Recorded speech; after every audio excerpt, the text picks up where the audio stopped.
नमस्कार मंडळी. आज सुट्टीचा दिवस आणि आता थोडी संध्याकाळची भ्रमंती करून येऊया. कारण वंश आणि वैभवी घरामध्ये राहून कंटाळले होते. ते मला नेहमी सांगत होते, चला थोडं बाहेर जाऊन फिरून येऊया. मग आज त्यांचं मी ऐकलं आणि आता आम्ही संध्याकाळी निघालेलो आहेत ठाण्याची थोडी भ्रमंती करायला. म्हटलं जायचं कुठे? वैभवी बोलते आपण तलावपालीला जाऊया. म्हटलं आपण तलावपालीला गेलो तर गाडी पार्क करायला प्रॉब्लेम होईल. मग मी तिला सांगितलं आपण उपवनच्या तलावाकडे जाऊया. बघा मित्रांनो, आम्ही निघालेलो आहे. आता मी खेवरा सर्कलच्या तिथे राईट टर्न घेतोय. संध्याकाळच्या टायमाला ना ट्रॉफिक थोडी कमी असते, एक साधारण 9 वाजेच्या नंतर. म्हणून आम्ही हा टाईम निवडलेला आहे. आणि आज रविवार आहे, सुट्टी आहे, त्याच्यामुळे जास्ती तुम्हाला ट्रॉफिक कुठे भेटणार नाही आहे. आता आम्ही आलेलो आहे वसंत विहारच्या सर्कलला. बघू शकता तुम्ही, इथे सिग्नल असल्यामुळे थोडी गाडी आमची स्लो चाललेली आहे. ह्या चौकला सुद्धा राईट मारून आम्ही उपवनच्या तलावाकडे निघणार आहोत. हे बघा ठाणे शहर पहिल्यापेक्षा किती सुंदर दिसते नाही का? रस्त्याच्या कडेला झाडं, रस्ते क्लीन, परिसर स्वच्छ. खरंच ठाणे शहर बदलते. जसं माणूस हळूहळू परिवर्तन करायला लागला, त्याचप्रमाणे ठाणे शहरसुद्धा परिवर्तनाकडे अग्रेसर आहे. तुम्ही आता बघा, जिथून आम्ही ड्राईव्ह चालू केलेली आहे, तुम्हाला कुठेही रस्त्याला केर, कचरा वगैरे काही दिसणार नाही आहे. वंशला मी सांगितलं, वंश आतमध्ये जरा कॅमेरा फिरवा, आतमध्ये कोण कोण आहे हे कळायला पाहिजे नाही का?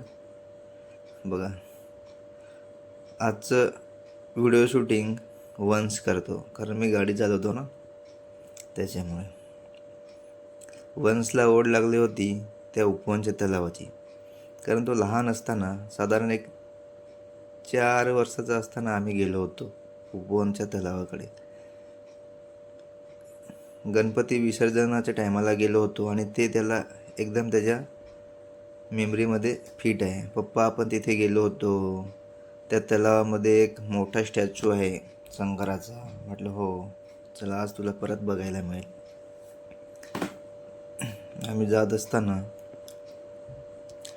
दोन्ही साईडनी उंच उंच बिल्डिंग आणि खरंच बघा ना, रस्तेसुद्धा एवढे चांगले आहेत ना, कुठे खडदा नाही आहे, काही नाही, व्यवस्थित रस्ते वगैरे आहेत. आणि संध्याकाळच्या टायमाला फिरण्याची ही एक वेगळीच मजा आहे. गाडीची लाईट, बिल्डिंगची लाईट आणि त्या सुंदर अशा बिल्डिंग्स.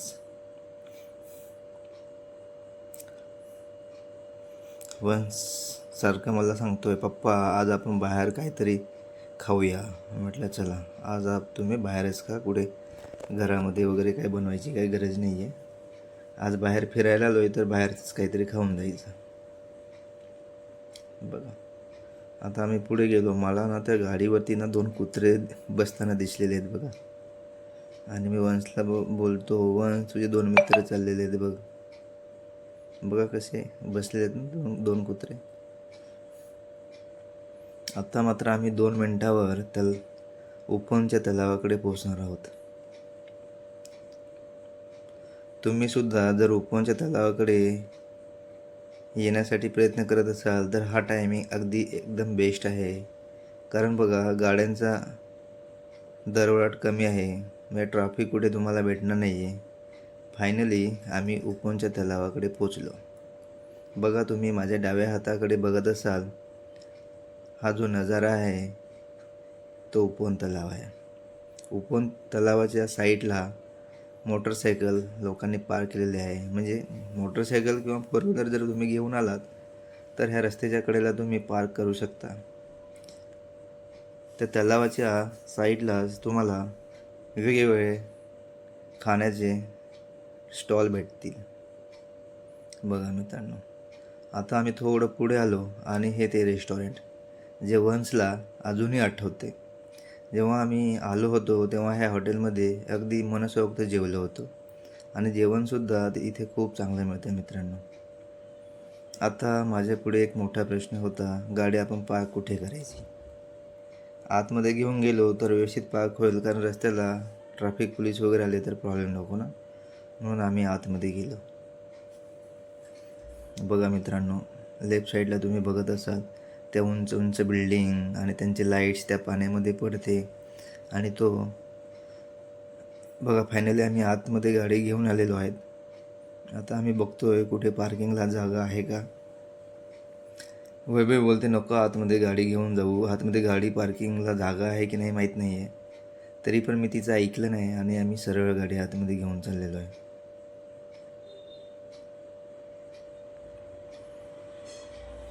पुढे येऊन बघतो तर कुठेच पार्किंगला जागा नाही आहे, कारण बाईक्स सर्व ठिकाणी पार्क झालेले आहेत. बघा, माझ्यामुळे 1-2-3 मिनटं ट्रॅफिक झाली. मी जर गाडी आत टाकली नसती तर बरं झालं असतं. शेवटी आम्ही साईडला एक जागा दिसली, तिथे आम्ही गाडी पार्क केली आणि वंस आणि वैभवी दोघेही त्या तलावाच्या दिशेने. बघू शकता मित्रांनो तुम्ही हा नजारा, खरंच किती अप्रतिम आहे ना. तलावही खूप सुंदर आहे, पहिल्यापेक्षा खूप सुंदर तलाव दिसतो, कुठे घाण नाही. नेक्स्ट टाईम आम्ही आलो होतो तर ह्या पाण्यामध्ये साईडला आम्हाला कचरा वगैरे दिसत होतं, परंतु आता बघा सर्व एकदम स्वच्छ असा हा तलाव आहे. तुम्ही त्या लाईटिंग ते झाडं आहेत, झाडाच्या पाठीमागे अगदी तो डोंगर आहे, तो येऊरचा डोंगर आहे, तो पण बघा कसं दिसतो ना ह्या टायमाला. एक पॉईंट व्ह्यू मस्त. आणि शेवटी आम्ही तिथून गाडी काढली आणि दुसऱ्या साईडला गाडी आणून लावली आणि वंस आणि वैभवी तिकडनं चालत येत आहेत. मी त्यांना सांगितलं, म्हटलं तुम्ही थोडं बघत या. वंसला बघायची उत्सुकता होती त्या स्टॅच्यूची, परंतु तो शंकराचा स्टॅच्यू आम्हाला कुठे दिसलाच नाही. आणि वंस माझ्यासारखा पाठीमागे लागला, पप्पा मला तो स्टॅच्यू बघायचा आहे. म्हटलं चल पुढे असेल. आम्ही चालत पुढे जात होतो, पण आम्हाला तो स्टॅच्यू काही दिसलाच नाही आहे. मित्रांनो तुम्ही बघा, त्या तलावाकडे तो स्टॅच्यू काढलेला आहे. मी यांना दोघांनाही सांगितलं तुम्हाला काय खायचं असेल पाणीपुरी वगैरे तर खाऊन घ्या, पण त्यांनी दिला नकार, कारण त्यांना खायचं होतं चायनीज फूड. बघा तुम्ही समोर बघू शकता, ह्या मध्यभागी एक मोठा स्टॅच्यू होता शंकराचा, तो आता नाही आहे. कदाचित त्यांचा प्लॅनिंग वेगळं असेल म्हणून तो स्टॅच्यू आता काढला असेल. बघा त्या बिल्डिंगची लाईट कशी त्या पाण्यामध्ये आल्यानंतर एक ह्या तलावाला वेगळंच आकर्षण किंवा एक सौंदर्य प्राप्त झालेलं आहे. बघा मित्रांनो, खरंच ह्या डोळ्यामध्ये हे दृश्य कैद करण्यासारखंच आहे. दोघेही विचार करतात. आता त्यांना आला कंटाळा, कारण वन्सला बघायचा होता स्टॅच्यू आणि त्याला बघायला मिळालं. मुलांना कसं जी गोष्ट बघायची असते ती त्यांना बघायला मिळाली नाही तर ते थोडे नाराज होतात. मग आम्ही निघालो. तिथून निघाल्यानंतर माझं थोडं लक्ष राईट साईडला गेलं तर तिथे मोठी अशी पांडुरंगाची मूर्ती आहे. मीला सांगितलं, म्हटलं मी जरा जाऊन येतो, ती मूर्ती बघून येतो. बघा मित्रांनो, जो शंकराचा स्टॅच्यू काढून आता पांडुरंगाची मोठी भव्य मूर्ती आहे. ही गाडी पार्क केल्यानंतर हे बॅक साईडचं पांडुरंग होता. आता मी गेलो आणि समोरून बघितलं, पांडुरंगाचं दर्शन घेतलं. मित्रांनो इथे 10 वाजल्यानंतर आतमध्ये जाण्यासाठी गेट बंद केले.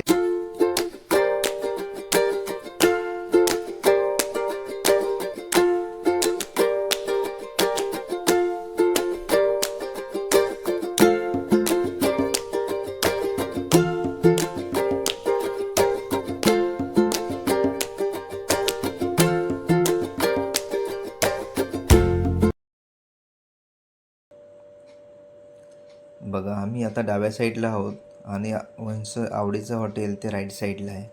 आणि त्या राईट साईडला खाण्यासाठी एवढी लोकांची गर्दी असते आणि गाडी पार्किंग करायला पण जागा नसते. म्हणून मी वैभवीला बोलत होतो आपण गाडी ह्या साईडलाच पार्क करू आणि तिकडे जाऊया.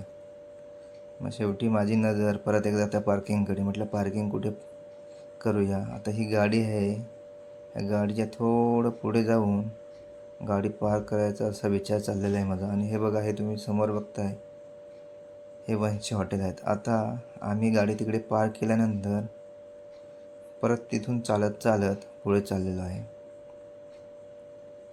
बघा आईस्क्रीमचं दुकान, बघा हा तो वसंत विहारचा स्टॉप. जर तुम्हाला कधी खायची इच्छा झाली तर नक्की तुम्ही इथे या.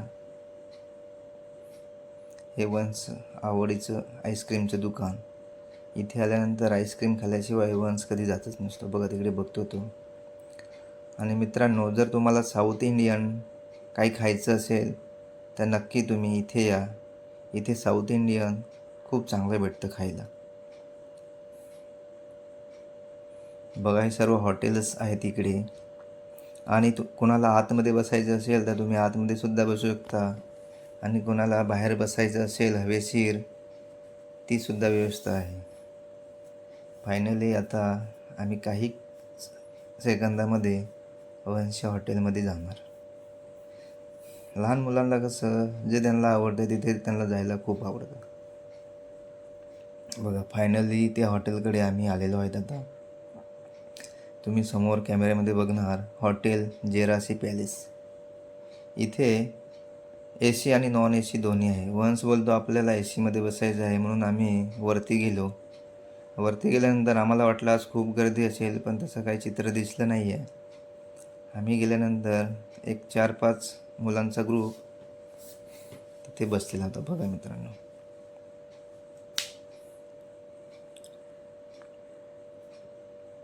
आता नेहमीप्रमाणे वंशची चॉईस.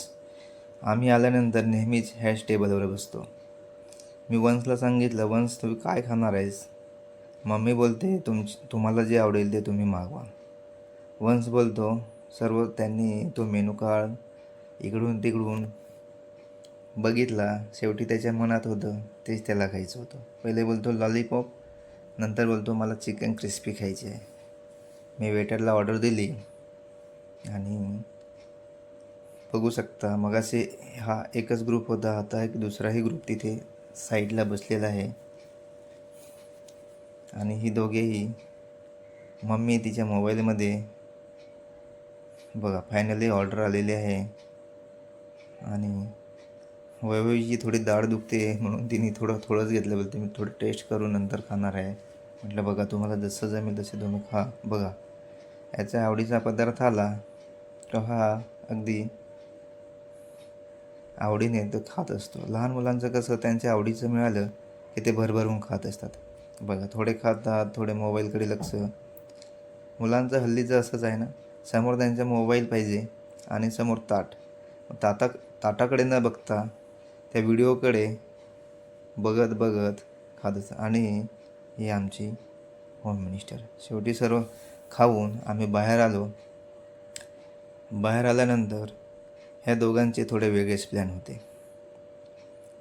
चला म्हटलं आता जाऊया. नाही, त्यांना ह्या दार्जिलिंगमध्ये वंशला हा चिकन सुरमा खायचा होता आणि वंशच्या मम्मीला स्टीम मोमोज. आता ही दोघेही तिथे ऑर्डर देत आहेत. हे बघा दार्जिलिंग मोमोज अँड मोर. खरंच तुम्ही जर ह्या भागामध्ये आलात तर तुम्ही ह्या दार्जिलिंग मोमोजला नक्की विजिट करा. कारण इथले पदार्थ खूप खाण्यासारखे आहेत. म्हणजे एवढे टेस्टी आहेत ना खूप. आणि बसण्यासाठी पण एकदम हवेशीर मोकळं ठिकाण आहे. बाहेर तुम्ही अगदी निवांत बसून त्या खाण्याचा आस्वाद घेऊ शकता. बघा वंशचा चिकन सुरमा तयार होत आहे.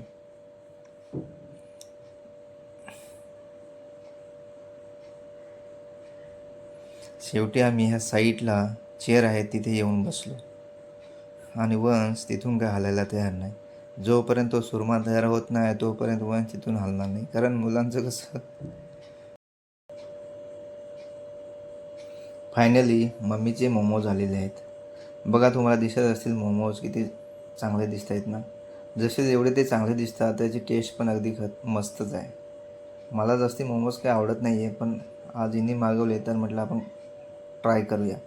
म्हणून मी एक बाईट घेण्याचा प्रयत्न केला आणि एक बाईट घेतलं आणि खाऊन बघितलं तर खरंच त्याची चव इतर मोमोजपेक्षा काही ओरच होती.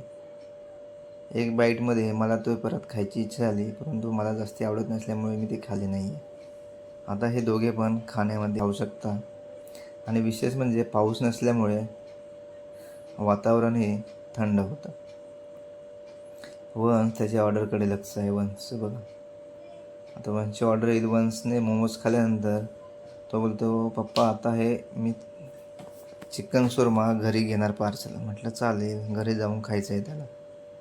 बघा मित्रांनो, इथे बाईकची सुद्धा पार्किंगची व्यवस्था आहे. ही मंडळीसुद्धा शोधते. तुम्हाला जे फूड्स खायचं आहे त्याची वेगवेगळे हॉटेल्स आहेत. म्हणजे तुम्हाला एकच प्रकारचं हॉटेल नाही आहे इथे. साऊथ इंडियन म्हणजे वेगवेगळ्या पद्धतीचे हॉटेल्स आहेत तुम्हाला. शेवटी खाऊन झालं आणि आम्ही तिथून निघालो. तिथून निघाल्यानंतर परत वंशाला वेध लागले ते त्याच्या आईस्क्रीमकडे. मग आता आम्ही परत त्या आईस्क्रीमच्या दुकानामध्ये चाललेलो आहोत.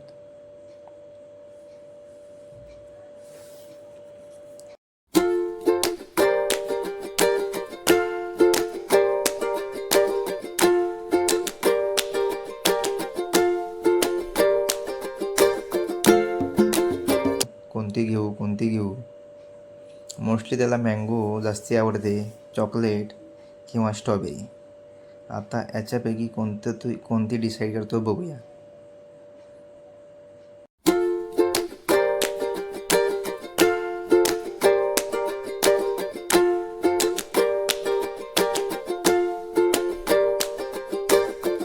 फायनली आम्ही आमच्या गाडीसमोर पोचलो आणि आता आम्ही आमच्या घराकडे निघा, कारण उशीर खूप झालेला आहे.